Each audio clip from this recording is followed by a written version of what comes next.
Okay, आज हम start करेंगे हमारा first chapter the two big states. दो बड़े स्टेट्स, एक है कनौज और दूसरा है वातापी। आज के सेशन में हम सिर्फ डिस्कस करेंगे कनौज के बारे में। हर्षवर्धन बॉर्न इन 606 सी। उसका बॉर्न कब हुआ था? 606 सी में। प्रभाकर वर्धन, वो किंग था थानेश्वर का। उसके 3 बेटे थे, 2 बेटे थे और 1 बेटी थी, राज्यवर्धन, हर्षवर्धन एंड राजश्री। उसमें से जो राज्यवर्धन था वो बड़ा बेटा था प्रभाकर वर्धन का, हर्षवर्धन था वो छोटा बेटा था और राजश्री थी वो उनकी बेटी थी। प्रभाकर वर्धन की डेथ के बाद जो सिंहासन था वहाँ पे कौन आया? एल्डर ब्रदर, बड़ा भाई राज्यवर्धन आया। बट राज्यवर्धन को गॉड एक जगह है वहाँ पे, वहाँ का जो राजा था शशांक, उसने राज्यवर्धन को मार दिया। और जो राजश्री उसकी सिस्टर थी उसको मालवा के राजा ने इम्प्रिजन्ड यानी कि बंदी बना दिया था देवगुप्त ने। उसी वजह से प्रभाकर वर्धन की डेथ के बाद सिंहासन पे किसको बिठाया गया? हर्षवर्धन को सिंहासन पे बिठाया गया। हर्षवर्धन जो था, जब वो सिंहासन पे आया तब सबसे पहले उसने क्या काम किया? जो राजश्री थी उसे ढूंढने का काम किया, उसकी बहन को। पर राजश्री, देवगुप्त ने उसे बंदी बना लिया था तो वो वहां से एस्केप्ट हो गई थी, भाग गई थी।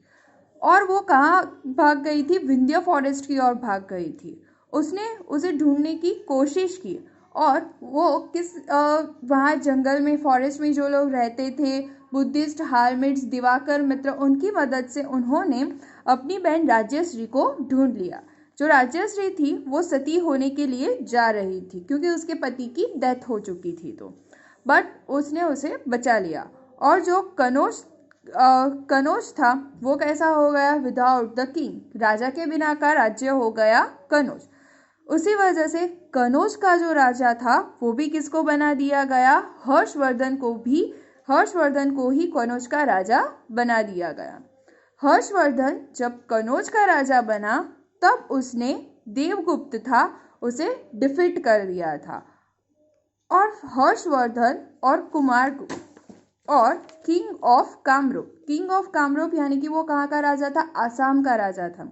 आसाम का राजा और हर्षवर्धन दोनों ने साथ में मिलके जो गॉड किंग शशांक था उनको भी डिफीट कर दिया।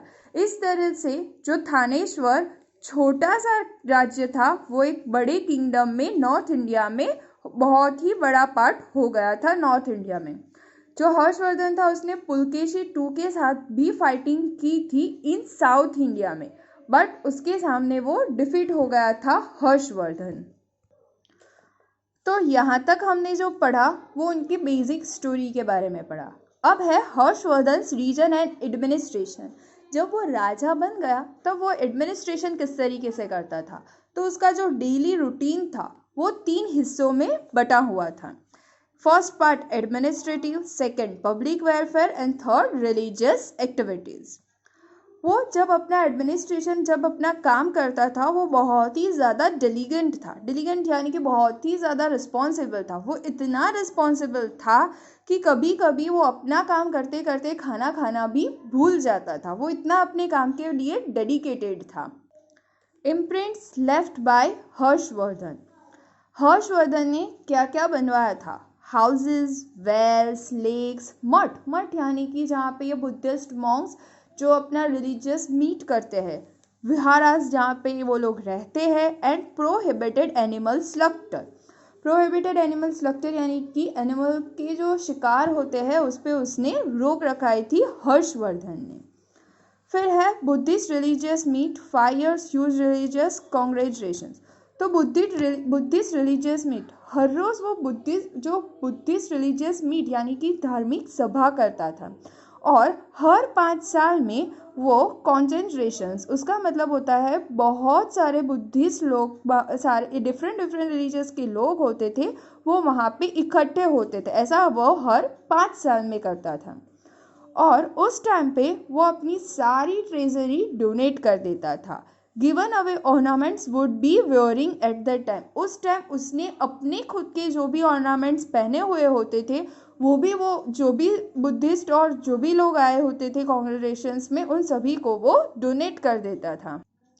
ग्रेट पोएट बाणभट्ट, वो भी हर्षवर्धन के राज दरबार में सुशोभित थे, यानी कि वो उनके दरबार में थे। और जो बाणभट्ट थे उनके दो फेमस प्लेज है, हर्षचरित एंड कादम्बरी। वो दो प्लेस ग्रेट पोएट बाणभट्ट ने लिखे हैं। जो हर्षचरित है उसमें उन्होंने वो जो हर्षवर्धन राजा था तो उनके दौरान कौन कौन सी चीज़ें थी, क्या उनकी लाइफ थी, वो किस तरीके से एडमिनिस्ट्रेशन करते थे, उन सभी के बारे में ये हर्षचरित में लिखा गया है। हर्षवर्धन जो खुद राजा था उसने भी 3 प्लेज लिखे हैं, नागानंद, रत्नावली एंड प्रियदर्शिका। ये जो 3 प्लेज है, नागानंद, रत्नावली एंड प्रियदर्शिका, वो हर्षवर्धन ने लिखे हैं। फिर है उसका empire, Nalanda university. Nalanda university के जो आचार्य थे शिलभद्रा, वो फेमस यूनिवर्सिटी है। जो हर्षवर्धन था उसने जो नालंदा यूनिवर्सिटी थी उसे बनाने के लिए 100 गांव 100 गांव थे वो डोनेट कर दिए थे ताकि वो नालंदा यूनिवर्सिटी को मेंटेन कर पाए। और जो केमिस्ट थे आचार्य नागार्जुन, बहुत ही फेमस केमिस्ट आचार्य नागार्जुन, उन्होंने आयरन, आर्सेनिक और मर्क्यूरी ऐश, जो मर्क्यूरी की ऐश का मतलब होता है जलाने के बाद जो बच जाता है उसे कहते हैं ऐश, उनका यूज़ करके उन्होंने मेडिसिन डेवलप की थी। जो नालंदा यूनिवर्सिटी थी वो बहुत ही वर्ल्ड फेमस यूनिवर्सिटी थी। अगर किसी भी स्टूडेंट को वहाँ पे पढ़ना है तो सबसे पहले उसको एंट्रेंस टेस्ट देना पड़ता था। एंट्रेंस टेस्ट क्लियर करने के बाद ही उसको वहाँ पे एडमिशन मिलता था। जब एडमिशन क्लियर हो जाता था फिर उसे वहाँ पे free education, lodging and boarding, यानी कि रहने का भी वहाँ पे, खाने का भी वहाँ पे, एजुकेशन भी फ्री मिलता था। और वहाँ की जो सबसे बड़ी लाइब्रेरी थी वो धर्मगंज के नाम से जानी जाती थी।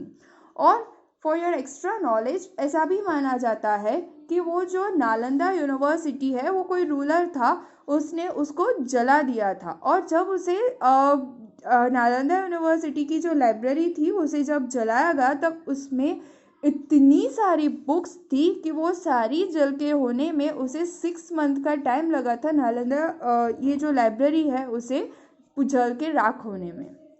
ओके, तो आज के सेशन में हमने इंट्रोडक्टरी पार्ट पढ़ा कि हर्षवर्धन है वो किस तरीके से सिंहासन पे आया, और हर्षवर्धन है उसने किस तरीके से अपना एडमिनिस्ट्रेशन किया और किस तरीके से एक्सपांड किया।